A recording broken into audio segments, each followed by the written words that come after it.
quand je serai libre, je mettrai plus jamais de réveil. Et plus jamais. Et je disais ça, et c'était le truc pour moi, la liberté, c'était pouvoir dormir assez, quoi. Je fais à Bali durant le confinement. C'est-à-dire que moi, on m'avait répété, c'est quand même risqué, ton petit business, là, t'es sûr que... Moi, je savais que c'était moins risqué d'avoir 100 clients qu'un seul patron. Et je le répétais, mais le salariat, c'est pas une sécurité. Tout le monde me disait, tu verras. Ah ouais, sauf que moi, du coup, là, j'étais à Bali avec un business qui faisait 20K par mois et tout le monde était chez soi, il pouvait pas travailler, quoi. Petite crise existentielle quand même, parce que t'as ce truc de... je pensais que j'allais fondamentalement être heureux. Quand j'aurai tout ce que j'ai aujourd'hui, je ne le suis pas. Donc, il y a quand même un petit peu ça. On a tous pensé ça. Moi, je me sentais beaucoup plus riche quand je faisais 15K par mois que là, quand j'en fais le quadruple, si ce n'est plus, quoi. Les gens sont toujours, en réalité, assez à l'inverse des caricatures qu'ils sont en ligne, tu vois. La plupart des gens, ils croient vraiment que ça se résume à prendre une photo dans le miroir et puis c'est ciao, quoi. Donc quand tu leur dis t'es manager, ils sont en mode, en fait, t'es un proxénète, quoi. Tu prends 40% parce que...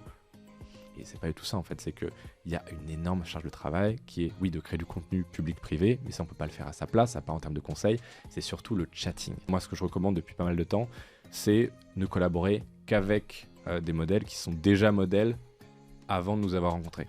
C'est-à-dire qu'en fait, qu'on soit là ou pas, la modèle, elle va être sur OnlyFans, elle va être sur Mime. C'est déjà le cas. Avant que nous on intervienne, qu'on se rende compte qu'on bosse ensemble. Donc maintenant c'est est-ce qu'elle veut être modèle à y passer 40 heures pour gagner 2-3K par mois, ou alors est-ce qu'elle va être modèle en bossant avec une agence, donc quand même le cœur de métier c'est du marketing, de la conversion, où elle va bosser 3 heures par semaine pour peut-être 10, 20, 30K, parce que c'est des montants qui peuvent aller très vite avec des bons chatteurs. Manoa, bonjour. Hello Delphine. Écoute, peut-être que toi et moi, on va réussir l'exploit de faire probablement l'épisode le plus sulfureux de Richissime à date. Je pensais qu'après avoir reçu Oussama Hamar, peut-être que j'avais déjà atteint un sommet, mais on va voir si on arrive ou pas. C'est pas un objectif, en vrai, c'est plutôt pas un objectif de ma part, mais quand même, on va parler d'un sujet assez délicat. On va parler de l'économie du charme, on va parler de gagner de l'argent de la manière qui est pas la plus qui est légale, qui sera pas pour tout le monde la plus morale. Ah non, c'est sûr. Ok, et moi en préparant cet épisode ce matin dans le train, j'étais là en mode oh non, quand même pas, oh non, oh non. Et j'avoue que je suis une femme. On va parler beaucoup de l'économie du charme, des femmes, on va parler d'OnlyFans, on va parler de Mime, on va parler des plateformes de monétisation, de l'érotisme, du charme, voire de la pornographie. Et ça m'a pas toujours mis à l'aise. En fait, voilà, le côté décomplexé d'être un entrepreneur dans ce domaine-là, avec ce rapport, on va en parler tout au long de l'épisode, particulier de je suis un homme jeune qui utilise, pas abuse, hein, mais dont le business repose sur le fait que des femmes soient sur ces plateformes-là et un commerce sur ces plateformes-là. Ça, c'est l'aspect qui m'a vachement gênée. Ça va vous gêner, mesdames, probablement, je vous connais un petit peu, ça va vous gêner. Je veux vraiment essayer que vous abordiez cet épisode avec le plus d'ouverture possible, ne serait-ce que pour la curiosité intellectuelle de savoir que toutes ces choses-là existent. Et puis ensuite, vous ferez votre propre avis sur la question morale. Mais comme souvent dans cet épisode, on va parler de faire de l'argent. Et la morale, malheureusement, n'a pas toujours sa place dans le... Malheureusement ou heureusement d'ailleurs, mais la morale n'a pas toujours sa place dans cette équation. Alors, est-ce que tu peux te présenter, Manoa ? Ouais, carrément. Je m'appelle Manoa, j'ai 21 ans, je suis entrepreneur depuis 4-5 ans à peu près, j'ai commencé au lycée. Et du coup, mon premier business, c'était pas du tout l'économie du charme, c'était l'infoproduit. Enfin, ça a été le premier business qui m'a vraiment rapporté beaucoup. Le tout premier, c'était de la prestat de service, de la vente de sites web, puisque je m'étais essayé au dropshipping, ça avait bien marché, relativement bien marché, mais c'était pas des centaines de milliers d'euros. Et le truc qui m'a quand même bien plu, c'était de pouvoir vendre un site web à 500 € et d'avoir aucun coût de délivrabilité, que c'était 500 € de profit. Donc j'étais en première et je faisais 2, 3, 4 000 € par mois. J'étais en mode, putain, bah, c'est bon. J'ai tout compris pour le reste de ma vie. Je suis un génie et puis on va faire que ça, quoi. Tu Et, codais du coup ? C'était ça ton non, skills ? même pas. J'ai jamais été trop geekos. J'étais pas assez talentueux, je pense, ou rigoureux pour apprendre le code. Donc en fait, je faisais des boutiques sous Shopify. Tu sais que c'est marrant ce que tu dis parce que il se dit que y a pas besoin d'être, en fait, il y a pas besoin d'être le meilleur de la classe, il y a pas besoin d'être le plus talentueux pour gagner de l'argent, il faut être smart. Et ce que tu me dis, c'est en fait, et même j'ai envie de dire, des fois, les gens qui gagnent le plus d'argent sont les feignants. Et en fait, t'étais trop feignant pour être talentueux dans ce domaine-là, en tout cas. Et tu t'es dit, y a de l'argent à faire sans avoir besoin de coder. Pourquoi aurais-je besoin de coder? Pourquoi aurais-je besoin d'apprendre à coder? En fait, la majorité des gens, ils veulent pas un truc excellent, ils veulent un truc qui tienne la route, qui fasse le taf, quoi. Donc, j'avais pas besoin de savoir coder pour qu'en fait la bannière, elle fasse un petit truc spécial quand elle arrive. Non, les gens, ils voulaient vendre leurs produits. J'étais en mode, voilà, je vous crée un truc qui vous permettra de gagner de l'argent, qui vous permettra de vendre vos produits.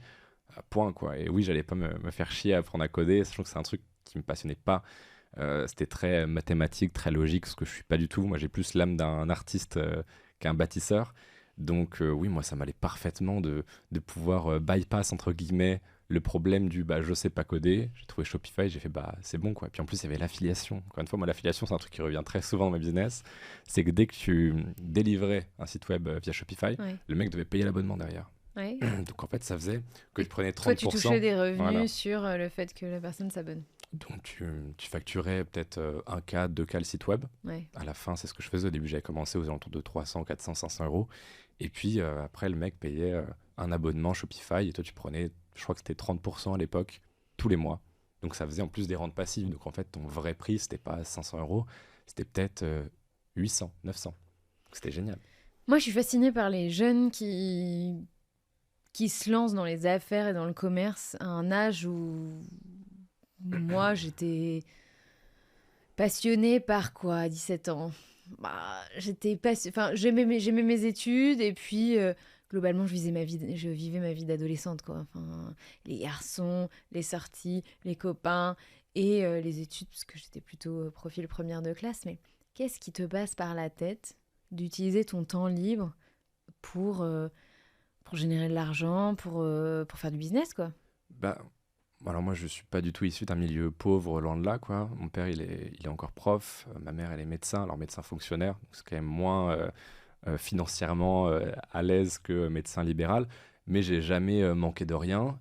Mais j'ai toujours eu ce petit niveau de je peux pas tout avoir non plus ce que je veux, quoi. Donc si je le veux, soit j'attends mon anniversaire, mon Noël, j'économise, machin. Et heureusement que mes parents m'ont inculqué ça. Soit je le gagne, quoi. Et j'étais pas du tout fan de l'idée d'aller dehors pour travailler, pour bosser au McDo, machin.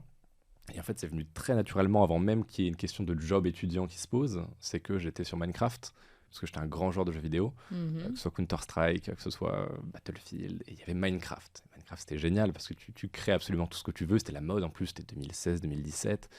Et moi, j'adore ce jeu. Et à un moment, je suis avec mes amis, et on joue sur un serveur qui a ses règles. Et on ne respecte pas ces règles, on se fait bannir. Et là, petite crise d'ego de moi qui a 15 ans, je me dis, mais comment ça on me banne d'un serveur? Je vais créer mon propre serveur et puis je vais établir mes règles. Et donc je crée mon propre serveur, sauf qu'un serveur, ça a des coûts. C'est 13 balles par mois. Alors 13 balles par mois aujourd'hui, c'est drôle, on le met comme ça, on s'en fout, on le voit même plus, et puis on oublie d'annuler l'abonnement tellement c'est risible. Mais moi à l'époque, 13 balles, c'est la moitié de mon argent de poche. Donc c'est énorme pour moi. C'est-à-dire que je fais une croix sur beaucoup d'autres choses, des sorties, des kebabs avec les potes, etc. Et donc je me dis, c'est chiant, quoi, c'est beaucoup. 13 balles par mois. Et je me dis, peut-être qu'il y a un moyen d'amortir ce coût-là pour que ça me coûte moins d'argent. Et je vois des gros serveurs comme EpiCube, pour ceux qui connaissaient, et je vois qu'ils facturent des grades VIP. En fait, tu as des avantages dans le jeu. Je me dis, putain, il y a quand même pas mal de gens qui payent ces grades VIP, quoi, pour des avantages in-game, donc des armures enchantées, des machins. Je me dis, je vais tester, et puis au pire, ça marche pas, ça marche pas. Et du coup, je fais une annonce sur le serveur. Je dis, écoutez, à partir d'aujourd'hui, vous pouvez obtenir un grade VIP pour 5 euros par mois. Et là, du coup, j'ai 2 demandes sur Skype très très vite. Oui, je veux le grade VIP. Là, je me dis, attends, mais moi, je sais même pas encaisser de l'argent, quoi. Donc, je cherche. Je sais que j'ai un compte PayPal à un faux nom. Je balance l'adresse mail. Je fais, voilà mon PayPal. Et je reçois 25 euros dans la journée, quoi. Et du coup, là, c'est mes changements de paradigme énormes parce que t'as 15 piges. Tu fais 25 balles avec Minecraft. J'imagine le gamin qui est refait, quoi. J'ai fait 25 euros. Mais en plus, au-delà. Des inconnus qui sont à l'autre bout du monde. Et le premier truc, je me dis, ça a payé le serveur pour 2 mois. Mais enfin, déjà, ça a payé pour ce mois-ci. Et tout ce que je gagne au-dessus, c'est du profit, quoi. Je peux le dépenser comme je veux. Et du coup, je m'achète mon premier jeu vidéo dans la foulée avec les 15 balles de bénéf, quoi. Enfin, les 10 balles de bénéf. Je m'achète un jeu vidéo sur Instant Gaming. Et là, je me dis, mais j'ai eu un jeu vidéo gratuitement. Je le vois comme ça, moi, à ce moment-là. Et du coup, c'est comme ça que je me suis lancé avec un serveur Minecraft où j'ai rencontré toutes les problématiques qu'on rencontre dans un business. C'est-à-dire que J'avais une base client, une audience, les joueurs du serveur. Je leur ai vendu, j'ai fait plusieurs centaines d'euros en quelques semaines, à 15 piges, donc trop bien. Sauf qu'après, il n'y a plus de joueurs. Enfin, il n'y a plus de joueurs qui veulent payer. Donc il y a un problème d'audience. C'est comme quand tu as essoré ta base mail. Faire l'acquisition, exactement. Et du coup, je lance une chaîne YouTube où je fais des vidéos avec mes potes, les membres du serveur qui sont VIP, et on déconne, on machin et tout. Et du coup, ce qui se crée psychologiquement dans l'esprit des gens, c'est « Ah putain, pour se marrer avec eux, vu qu'ils sont tous VIP, il faut être VIP. » Donc il y a des gens, déjà, ça fait découvrir le serveur. Et les gens, dès qu'ils arrivent, vu qu'ils veulent intégrer le groupe, mon groupe YouTube, ils payent le grade VIP. T'avais combien d'abonnés sur cette chaîne YouTube? Mais pas énormément, quelques milliers. Mais c'était tellement un sentiment communautaire. C'était tellement un sentiment communautaire qu'une micro-audience, bah, c'est pas à toi que je vais apprendre ça, quoi. Tu peux avoir une base mail ridiculement petite. Si les 500 ils sont ultra fans et qu'ils ont un pouvoir d'achat, ça vaut de l'or, quoi. Et donc, je faisais plusieurs centaines d'euros par mois avec ça, quoi. Et puis, de fil en aiguille, je suis allé sur Facebook où j'avais documenté. Je faisais du building public sans le savoir. Je documentais ce que j'avais fait avec mon serveur. Et puis, t'as un mec qui m'a demandé de lui créer un serveur. Du coup, bah, je l'ai fait. Et puis après, j'ai découvert un site web qui était un panel qui permettait d'acheter des faux likes, des faux abonnés. Et du coup, bah, je publiais sur mon mur. Bah, les gars, je viens de trouver ça. Si vous voulez, je vous propose ce service-là. En fait, je vendais tout ce que je pouvais trouver, quoi. C'était en mode hustler, en mode si je peux faire un peu d'argent. Et puis moi, ça m'amusait de trouver les petites failles, les petits trucs. Ouais, t'en faisais quoi cet argent à l'époque? Bah rien, soit je le stockais sur PayPal, soit j'achetais des skins CSGO, donc des couteaux, des machins, en fait des trucs, mais des trucs de singe, quoi. Oh, je comprends pas trop le vocabulaire, mais j'imagine des skins. Enfin, c'est des apparences d'armes, voilà, c'est vraiment des un truc de avantages gamin, dans les quoi. jeux. Enfin, c'est Ouais, ça que je clairement. comprends. Ouais. Et pareil, en fait, bah, Et tu claquais tout? Ouais, la majorité, ouais. Et puis après, je faisais un petit peu d'achat-revente sur le côté. Enfin, c'était vraiment n'importe quoi. Par exemple, voilà, j'avais 200-300 euros, je sais plus exactement, et il me fallait un plus gros PC. Sauf que 200-300 euros, ça suffisait pas. Et je sais que j'allais pas avoir d'assez grosses rentrées d'argent dans les prochaines semaines, parce que je savais combien je gagnais. Et moi, je voulais mon PC tout de suite, quoi. Et du coup, je faisais des moves un petit peu de hustler, en mode j'avais acheté un Mac que j'avais négocié de malade sur Le Bon Coin, et après, je le revendais avec une annonce mieux écrite 2-3 semaines après, avec un profit de 200 balles, et je m'achetais mon PC gamer comme ça, quoi. C'était vraiment ce truc-là, quoi. Donc, c'était vraiment juste trouver des petites opportunités pour faire de la thune, et puis... Tes parents, ils en pensaient quoi de ça? Mon père était très flippé parce que c'était pas déclaré à l'époque. Et donc, lui qui est très un peu procédurier dans les règles, etc., qui en plus fonctionnait, il était en mode attends, mais là, je reçois des virements de Google Irish Limited, il y a le fils qui va voir et tout. Je fais arrête, c'est 200 balles, tu vois, on s'en fout, tu vois. Et du coup, ils étaient en mode bah, tant que ça empiète pas sur ta scolarité, sur tes notes, etc., tu fais ce que tu veux, quoi. Et au bout d'un an, ma mère était plus en mode bah, c'est bien en fait, c'est comme si tu faisais un job étudiant, c'est comme si tu bossais. Donc, ils étaient jamais vraiment contre tant que ça empiétait pas sur les études. Et à quel moment ça a empiété sur les études? Bah, c'est ce que je t'ai raconté, c'est-à-dire le premier vrai business, prestation de services, vente de site web. Là, j'arrive en mode, bon, ça fait 2-3 ans que je fais de la thune. Alors, au début, c'était du bricolage, c'était quelques centaines d'euros. Là, je fais 3-4 000 euros par mois.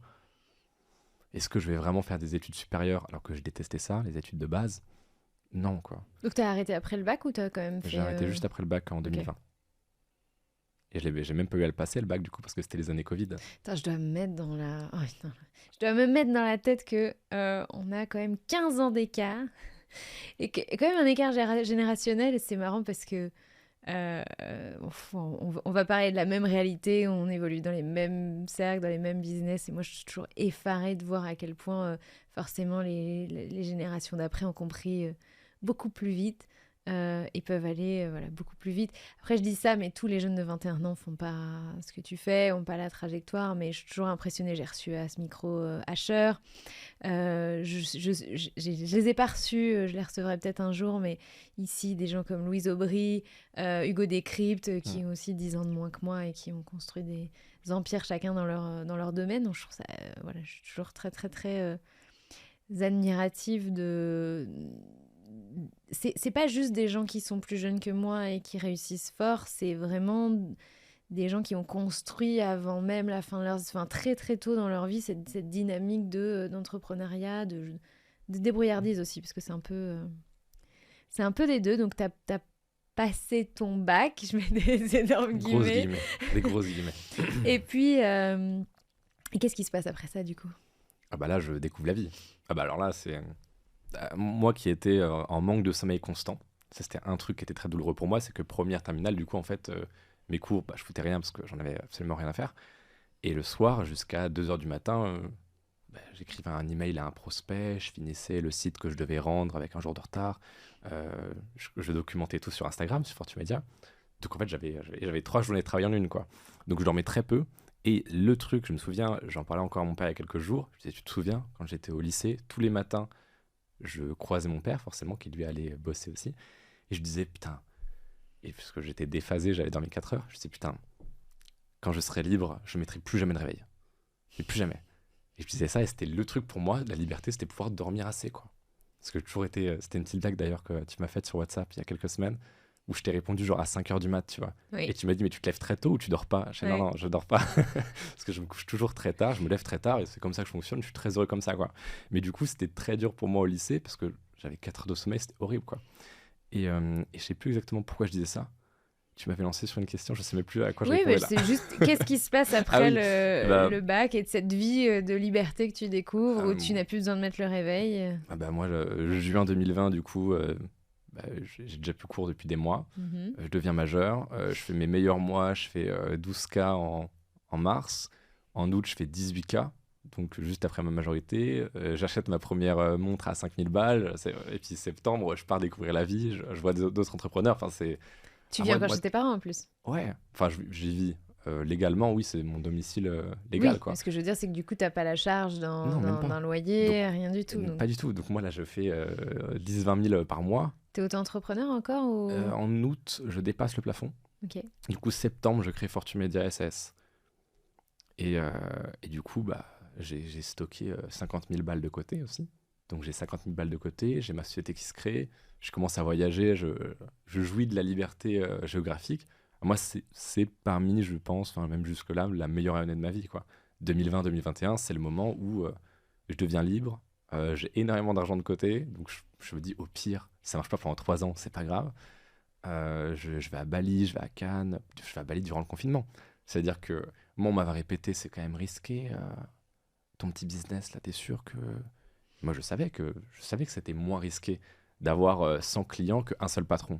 Et je le Mhm. répétais, mais le salariat, c'est pas une sécurité. Tout le monde me disait, ah, tu verras. Ah ouais, sauf que moi, du coup, là, j'étais à Bali avec un business qui faisait 20K par mois et tout le monde était chez soi, il pouvait pas travailler, quoi.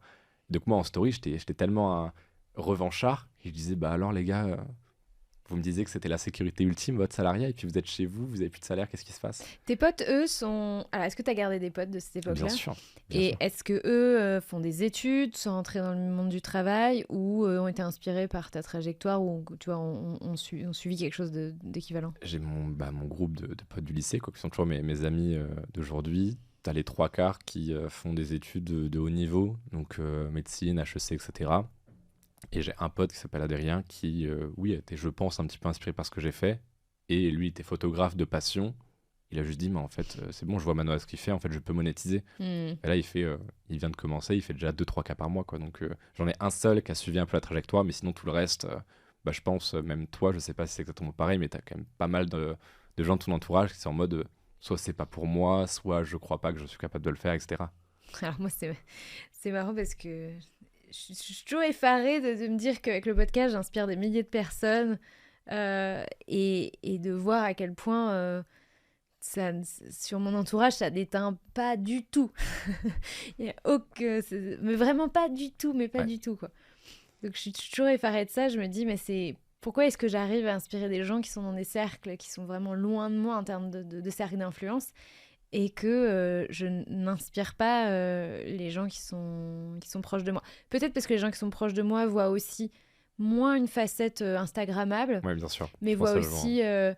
alors, j'ai beau être très transparente sur le fait que c'est pas tout rose, que je travaille beaucoup, que j'ai beaucoup travaillé ces dernières années pour construire ce que j'ai construit avec Benoît, mais je pense que la perception qu'en ont mes proches rend le truc peut-être moins attirant que peut-être d'autres gens à l'extérieur. C'est Bah, c'est une hypothèse que je fais.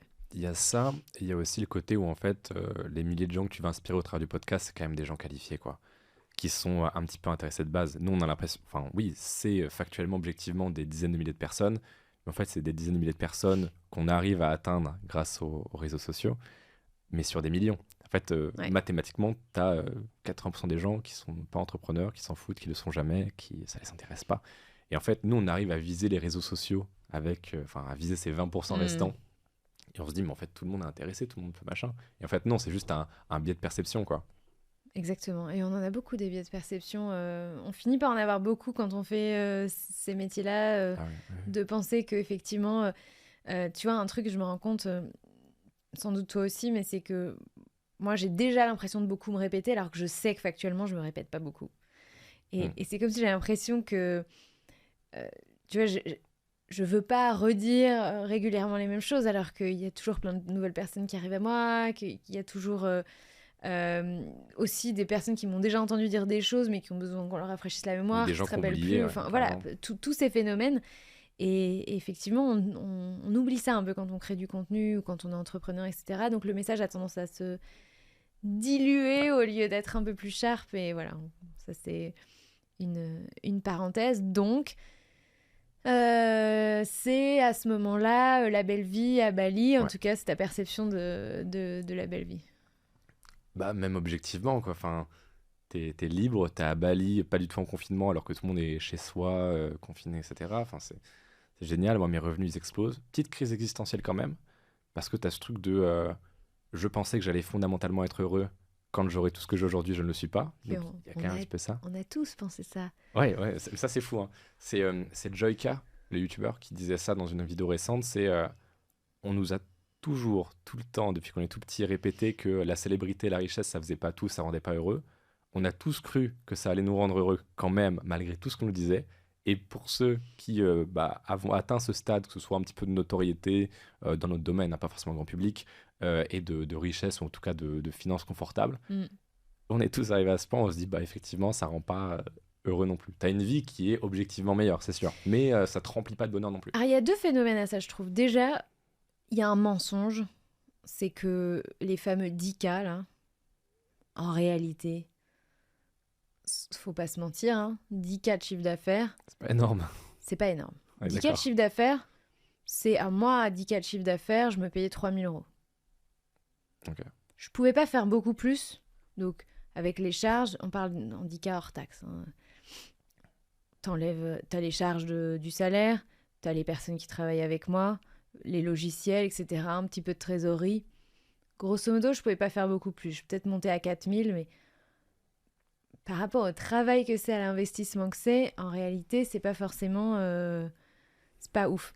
Si tu veux pousser un peu le curseur de l'investissement, prendre quelqu'un en plus avec toi, un monteur vidéo, peu importe, qui va t'aider à passer les steps supérieurs, en fait, Mm. qui va te décharger d'une partie de ce que tu fais, ou qui va prendre la responsabilité de faire des choses que tu faisais pas pour faire grandir ta boîte, bah, en réalité, effectivement, tu vas rester longtemps à ces 3 000 là, parce que pour passer aux 12, aux 15, aux 20, aux 30, etc., en réalité, tu peux pas beaucoup plus. Donc, il y a vraiment ce truc de, on croit que c'est beaucoup, et en fait, c'est pas beaucoup. Parce que si tu vises plus, tu es en constante Ouais. augmentation et tu dois réinvestir.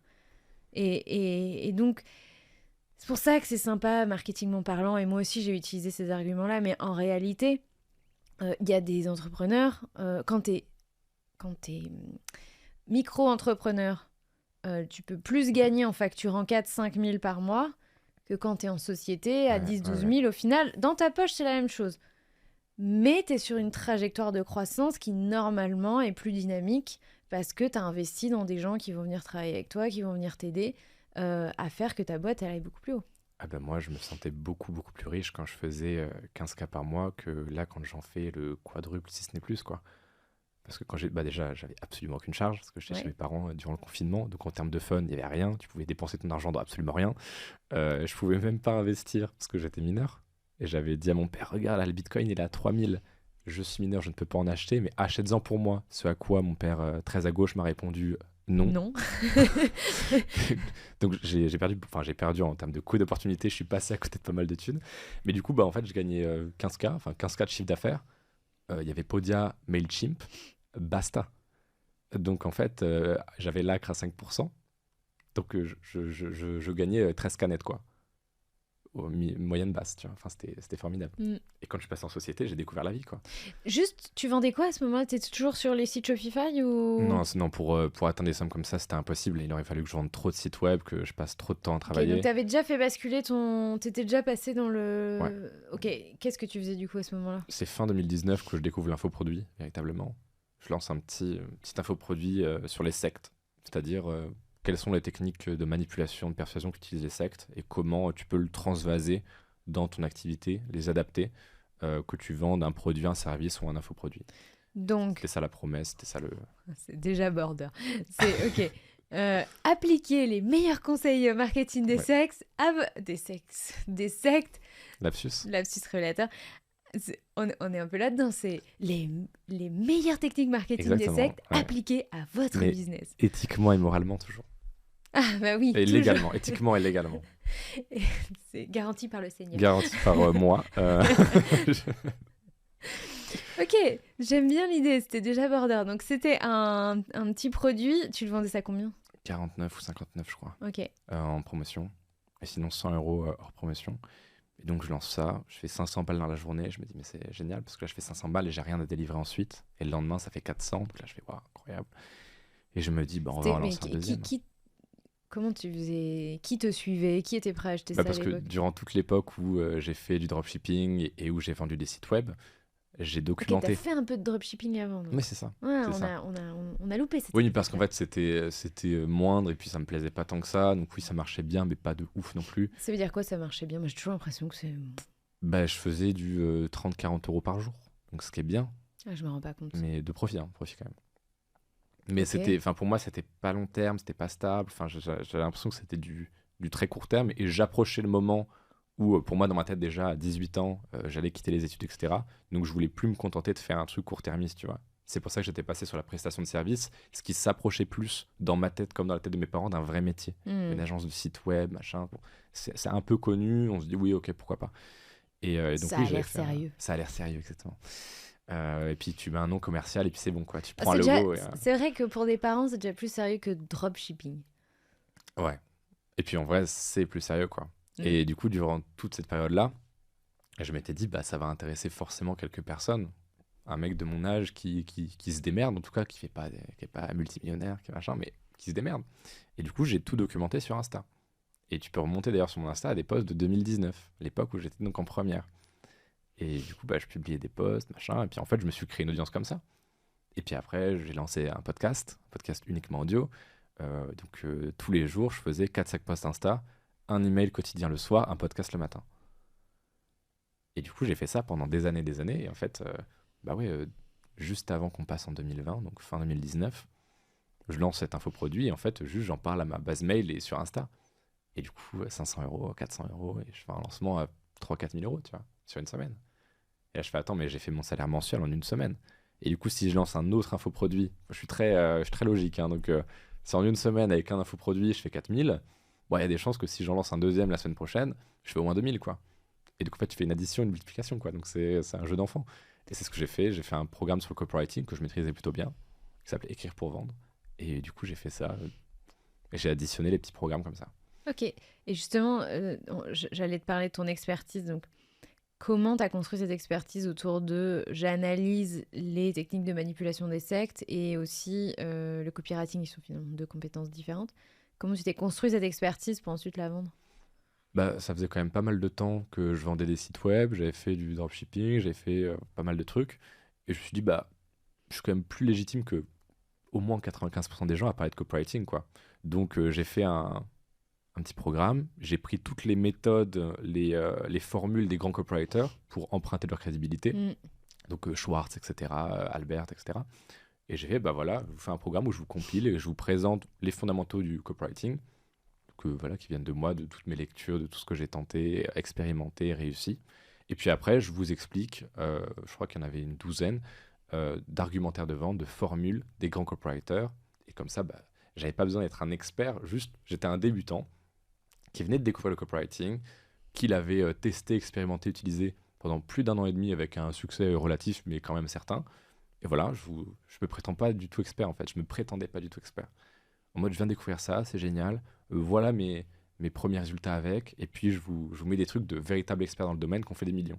Donc, empreinte, crédibilité, et comme ça, tu sautais, entre guillemets, la barrière de la légitimité. Et je communiquais pas aussi sur mon âge. Je laissais comprendre que j'étais jeune, mais je communiquais pas totalement non plus. D'ailleurs, tu as eu toute une stratégie autour de ton anonymat. Ouais. Pourquoi? Mais en fait, au début, c'était une contrainte, parce que j'étais trop jeune. Tu pensais que ça allait te desservir? Ouais, j'en étais sûr. Ok. Et je pense que ça m'aurait desservi. Et en donc, fait, c'était pas tant, c'était pas un choix. En fait, c'est plus tard finalement que t'en as fait peut-être un. Ok, mais au début, c'était. Putain, si je monte ma gueule, personne va acheter un ça. truc. Au début, c'était ça. Et en fait, au bout de quelques mois, je vois que les gens ils sont en mode waouh, c'est cool le truc mystérieux et tout. Et là, je me dis, ah, il y a peut-être un truc à prendre là. Est-ce que malgré ça, t'attirais quand même. Tu voyais que ta base client était quand même des gens plutôt jeunes? Ouais. Ou, ok. Donc, la majorité, oui. Donc, mine de rien, tu vois. Tu parlais à ta cible sans avoir eu besoin de... Enfin, comme tu disais que t'étais jeune quand même, mais sans montrer ton visage. Mais du coup, t'attirais aussi une typologie de gens qui te ressemblaient. Bah après, c'est difficile d'attirer une autre cible que celle-ci lorsque tu parles d'argent sur Insta, quoi. Ça va toujours être des 18-30 qui, en fait, s'en foutent un peu de la manière dont ils vont faire de la thune du moment qu'ils vont en faire, quoi. Ça dépend comment on parle d'argent. Moi, je n'attire pas du tout des 18-30. Mais toi, c'est pas ton canal d'acquisition, Insta? Si, j'ai quand même une partie, si. C'est le podcast et Instagram. Ok. Mais figure-toi que j'avais fait un sondage un jour et il y avait 30% de mes abonnés Insta qui n'avaient jamais écouté le podcast. D'accord, ok. Ce que je trouvais énorme. Mais c'est mon contenu principal. mais non. Mais oui, donc... Ouais, pardon, c'était... Donc du coup, toi, c'était quoi la... Pas la promesse, on va dire le... Oui, la promesse de Fortu Media, c'était je vais vous montrer comment on fait du quick money. Bah en fait, il n'y avait même pas de promesse en soi, quoi. C'est-à-dire que ma bio, ça a très rarement, jusqu'à maintenant en tout cas, jusqu'à récemment, été je t'aide à ça, ou je te permets ça, ou je te promets ça. Et même dans mes programmes, par exemple, écrire pour vendre, je me souviens que le titre c'était écrire pour vendre les secrets et méthodes des plus grands copywriters. Il n'y avait jamais de promesse dans le titre. Ou très très rarement, ou par la suite. Parce que au départ, je me sentais pas assez légitime pour faire des promesses ou pour ne serait-ce que estimer la valeur de... Enfin, c'était très compliqué, tu vois. Donc en fait, je préférais ne pas passer par des promesses mirobolantes et en faire un peu un positionnement en non, mais moi je te promets rien. J'ai fait ça, c'est là si tu veux en promotion, tu le prends ou pas. Est-ce que tu as pratiqué un peu le fake it until you make it parce que non, je pense, c'est... Moi, j'ai tendance à croire que tout le monde il est gentil. Alors, c'est pas une question d'être gentil ou d'être méchant, mais c'est effectivement que quand les gens disent qu'ils font X, ils font X. Voilà. Et... Oh ouais, on peut en parler. Hein. Non, mais il y a beaucoup de gens qui sont passés à ce micro, ou même des gens que je côtoie, et qui, tu vois, je côtoie beaucoup de coach business, etc. Ils me disent, si tu savais, Delphine... quand t'es coach business, tu vois l'envers du décor parce que les gens viennent te voir et donc tu vois à la fois leur Instagram et quand ils viennent te voir, ils te disent bon bah voilà en fait j'ai tel problème et là tu te dis en fait les chiffres sont pas bons Kevin quoi. Ah non du tout. Et toi t'as pratiqué un peu moi j'ai pratiqué l'inverse et ça a pas mal payé parce qu'en fait encore une fois moi, je pense que c'est du bon sens quoi. C'est que quand tu vois une masse ou en tout cas une majorité sur un marché qui fait X, mais le simple moyen le plus bête de te différencier, c'est vraiment de faire Y, quoi. Donc moi, et encore maintenant, chaque mois, je publie mon chiffre d'affaires, quoi. Même quand il est moins bon. Et quand je fais un mois qui est moins bon pour telle ou telle raison, j'en fais un podcast qui est le check-up, où je dis, bah là, j'ai fait moins, j'ai fait tant, machin. Et je mets des screens vidéo et machin, tu vois.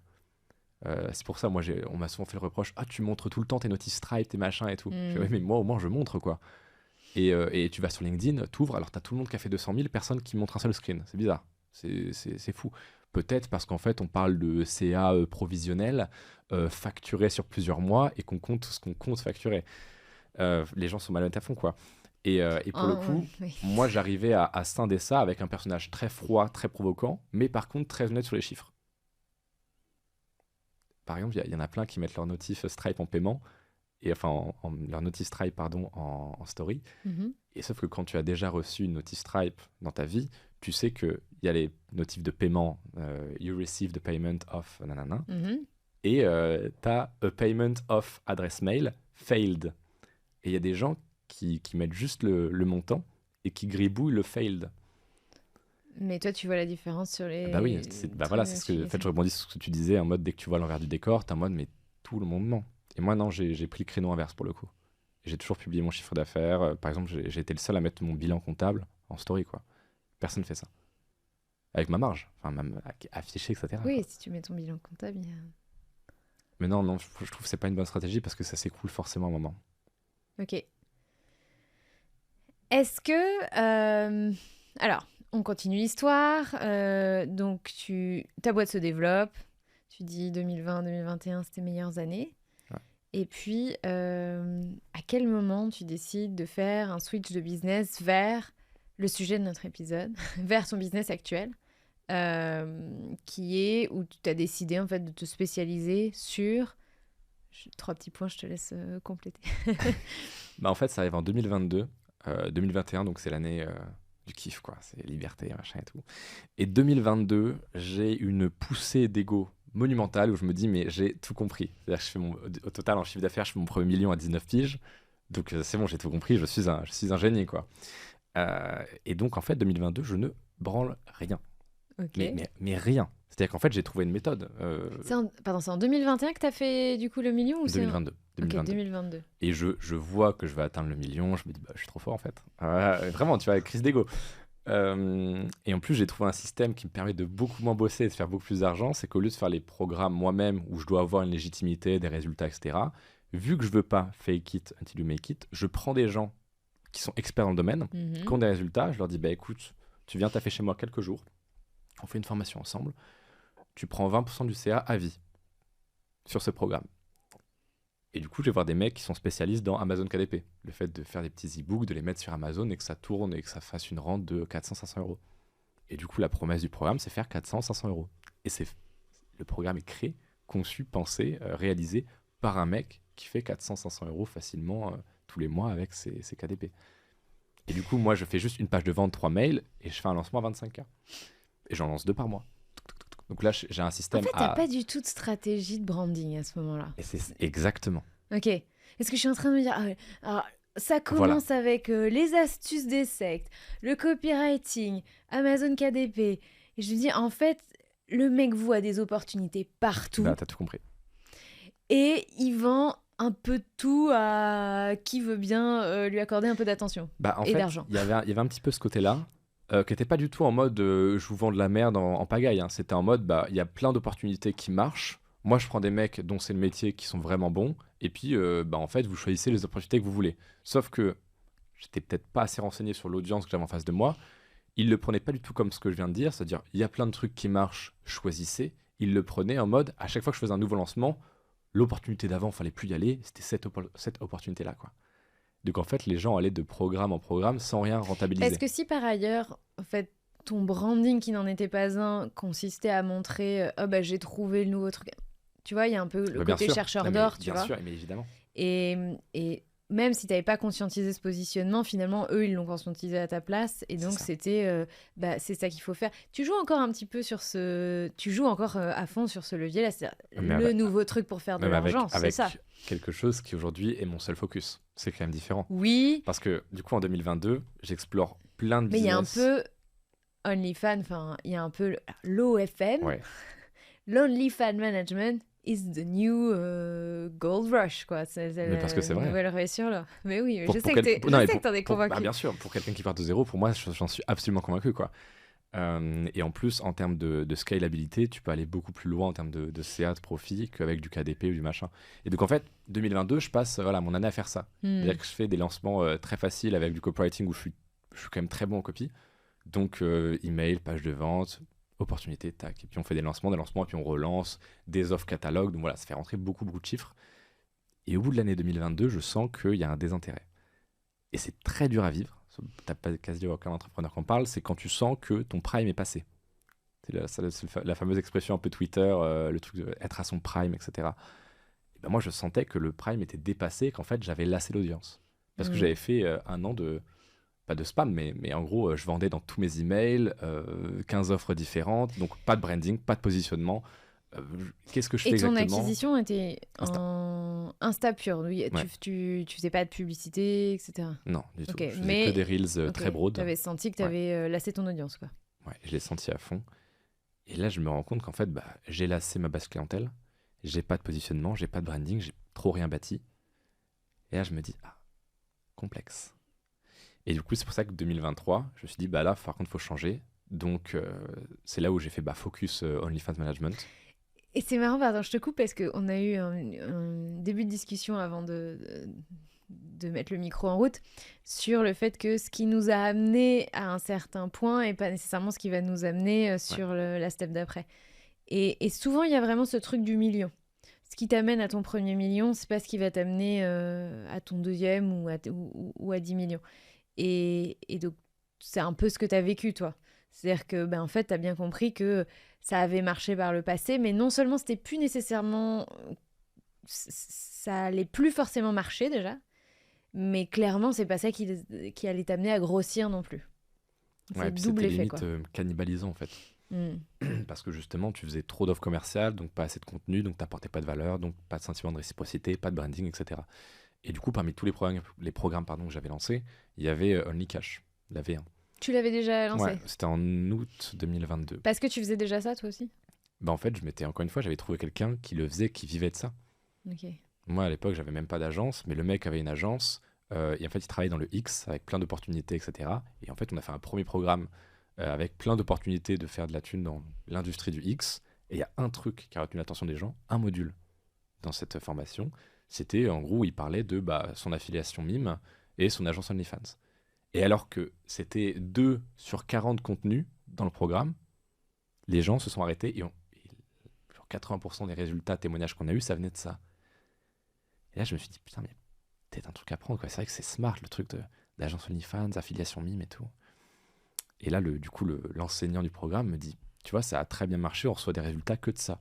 Donc peut-être qu'on devrait faire un programme complet que là-dessus, que sur l'affiliation Mime, que sur la création d'agences de management. Il y avait déjà des gens d'autres créateurs de contenu, En d'autres France, non. qui se positionnaient En là-dessus. France, non. C'est pour ça aussi que ça a participé à ma réflexion là-dessus. Parce que je me dis, là, j'ai pas de positionnement, je suis le mec de rien. Tu vois, on peut pas dire c'est le mec du copywriting, c'est le mec. Non, parce que c'est trop brouillé, trop flou. Là, je suis le premier à débarquer avec un truc qui est en plus très sulfureux, donc qui colle bien à mon image, que je trouve vraiment marrant, où il y a vraiment potentiel que les gens fassent pas mal d'argent. Et du coup, on a fait un programme spécialisé là-dessus, et qui a fait 45 000 euros de CA en 25 heures, tu vois. C'est marrant parce que on discute depuis déjà 40 minutes quand même. Je te trouve moins justement provoque que dans ton branding. Ah bah oui. Mais je pense que quand on a discuté en off juste avant, ça n'a rien à voir avec. Enfin, moi, je comprends vachement le jeu d'Internet et très souvent, tu remarques que les gens, alors en tout cas pour la majorité, il y en a d'autres qui échappent à la règle évidemment, mais les gens sont toujours en réalité assez à l'inverse des caricatures qu'ils sont en ligne, tu vois. Par exemple, les monsieur propres de LinkedIn, si tu fouilles un peu et que tu connais l'envers du décor, bah tu sais qu'il y en a, je pense qu'on connaît toi et moi, et voilà. J'avoue que je joue pas trop à ce jeu-là, mais dans l'absolu, c'est vrai que le problème quand tu veux jouer au monsieur propre, c'est qu'il y a toujours quelqu'un qui veut essayer d'aller trouver la tâche, quoi. Ouais, mais c'est comme Oussama qui parlait de virtue signaling, c'est exactement ça. Moi, je pense que quand tu te vends tout le temps comme le mec parfait, qui veut de l'impact, qui veut machin, ça cache tout le temps quelque chose. Il y a un super documentaire sur Taylor Swift qui est pas nouveau sur Netflix où elle dit en fait elle a tellement voulu vendre une image de la demoiselle parfaite, etc., qu'elle a fini par se prendre des campagnes et des campagnes de lynchage en mode t'es une fake, t'es fake, t'es fake. Et c'était ce qu'on aurait pu lui dire de Ouais, plus, de pire. C'est ce qu'elle redoutait le plus et ce qui l'a emmené dans une spirale probablement de dépression, anorexie, etc. Mais parce qu'elle avait ce besoin euh, de validation extérieure et surtout de renvoyer qu'elle était la gentille fille jusqu'au moment où il y a des gens qui se sont dit c'est trop, c'est bizarre, ouais. Bah, c'est suspect. c'est trop, c'est pas possible, c'est suspect. On va aller gratter et on va dire que. Et puis, voire même, on va inventer des choses. Parce que bon, quand on a le succès planétaire de Taylor Swift, c'est pas très grave si des gens, enfin, je Mm. veux dire, ça passe inaperçu quand on invente des trucs, quoi, après tout. Mais ok, intéressant. Donc, Manoa est plus provoque sur les réseaux Bah, qu'il ne l'est. largement, mais bien sûr. Mais quiconque qui passe 1 heure en tête à tête avec moi le voit bien, tu vois. Ok. C'est beaucoup personnage provoque, c'est pour le jeu des réseaux, quoi. Alors du coup, rentrons dans le vif du sujet. Lonely Find Management. Alors, moi, j'ai découvert, donc on va faire un peu de pédagogie Super, à ça ce me va. micro, parce que je pense qu'honnêtement, 99% des gens qui, qui écouteront cet épisode n'ont jamais entendu parler de ça, voire même n'ont jamais entendu parler d'OnlyFans ou de Mime. Il faut le faire quand même, hein. Franchement, moi... Il faut le faire. Non, non, mais je sais, mais... Bon, c'est pas mon focus, c'est pas ma génération, voilà.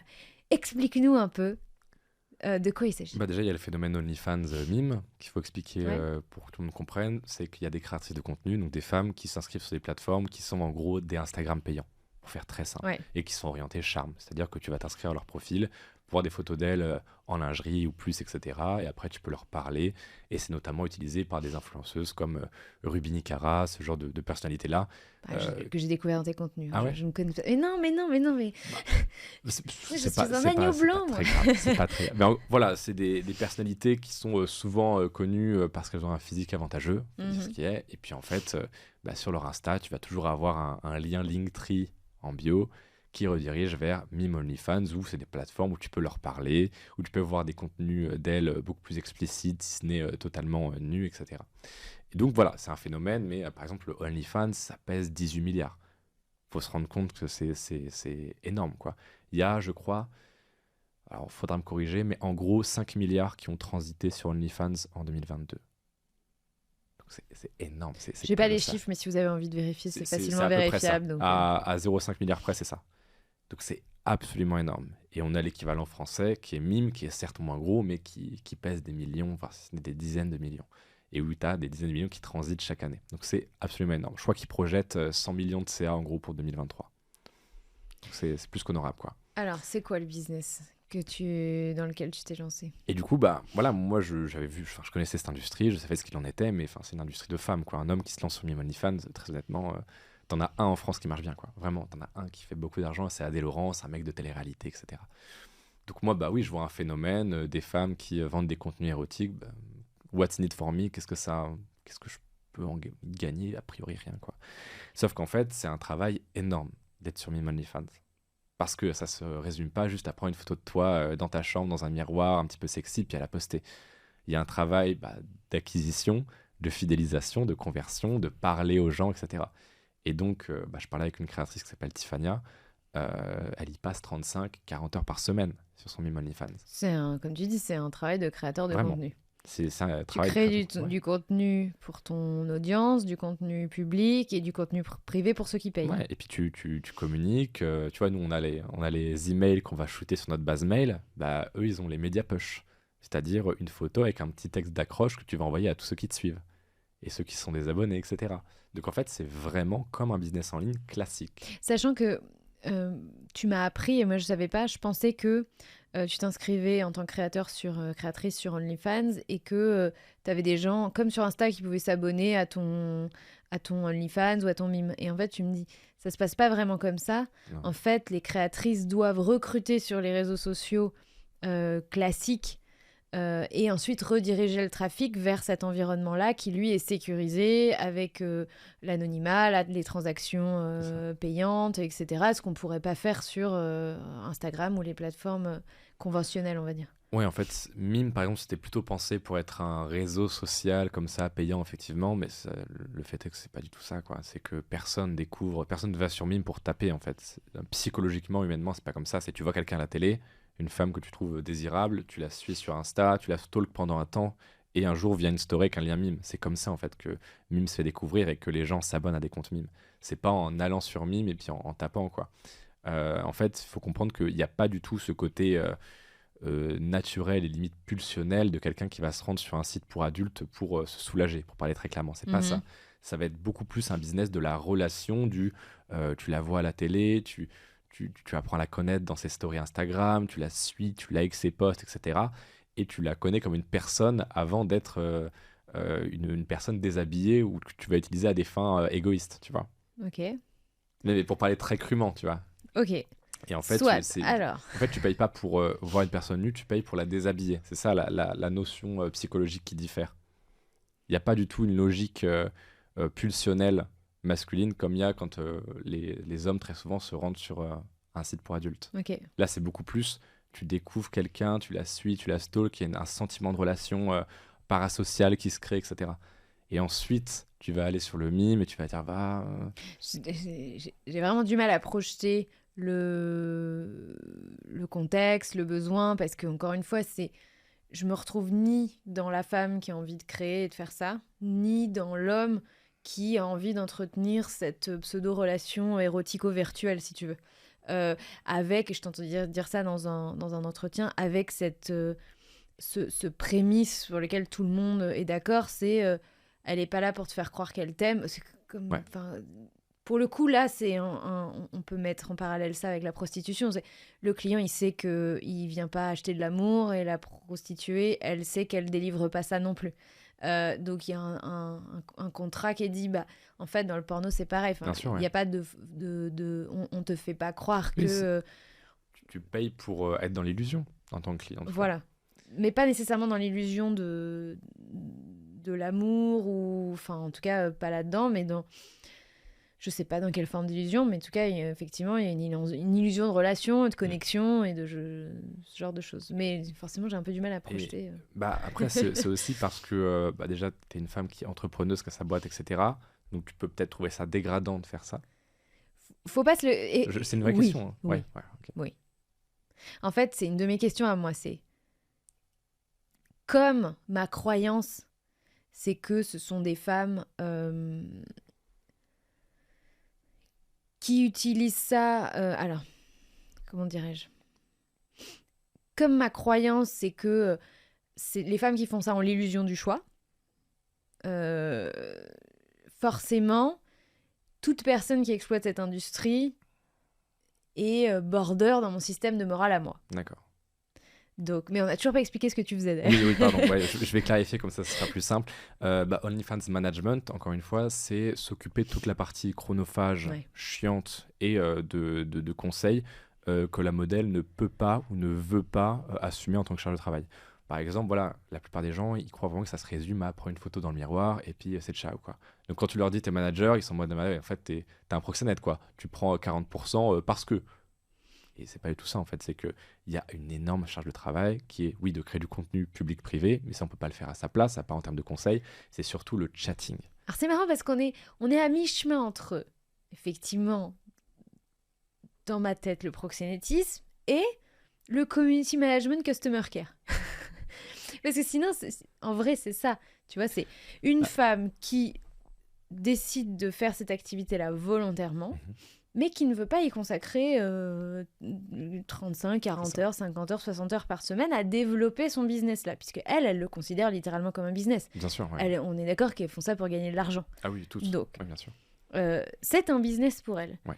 Mais effectivement, la problématique de ce business-là, c'est vu que le client en face achète de la relation individuelle, entre guillemets, ou des contenus personnalisés, il y a une limite au nombre de clients que tu peux servir dans cette logique-là. En termes de réponse aux messages, etc., oui, effectivement. Voilà, il y a les réponses aux messages, il y a les contenus à publier sur les plateformes conventionnelles et ensuite sur Mime et OnlyFans. Il y a tout un... Comme dans mon business à moi, en fait. Il y a du montage de vidéos à faire, il y a des photos à prendre si c'est pas moi qui les prends moi-même, il y a des textes descriptifs pour mes posts sur Instagram, il y a quelqu'un qui va réécouter les épisodes, qui va sélectionner des extraits, il y a des réponses... là, j'ai une nouvelle personne dans mon équipe qui effectivement fait la réponse de plus en plus aux clients, etc. Je comprends en fait. Je comprends qu'en tout cas, il y a ce besoin-là. Le truc de... on rappelle quand même ce que c'est un proxénète, hein, pour reposer les bases. C'est quand même un mec qui va forcer une meuf à faire ce qu'elle ne veut pas, c'est-à-dire être sur le trottoir, et la forcer à lui reverser jusqu'à 80% de ce qu'elle gagne parce que c'est son objet, parce que machin. Nous, ce qu'on fait, c'est quand même... Alors déjà, on ne travaille pas avec des prostituées. On travaille avec des créatrices de contenu, oui, de charme, mais créatrices de contenu, il n'y a jamais de rapport physique, il n'y a jamais de contrainte, quoi que ce soit. les deux parties sont déclarées et ont une relation contractuelle où tout est spécifié, ce que la modèle veut faire en termes de contenu ou pas, la manière dont elle veut qu'on exploite, qu'on utilise son image ou pas. Donc tout est spécifié, tout est contractuel. Il n'y a pas de elle est la pauvre petite, elle sait pas ce qu'elle fait. Non, la meuf c'est une chef d'entreprise, hein. Tout le monde voit les modèles comme des meufs éberluées, enfin en mode des semi-enfants qui savent pas ce qu'elles font.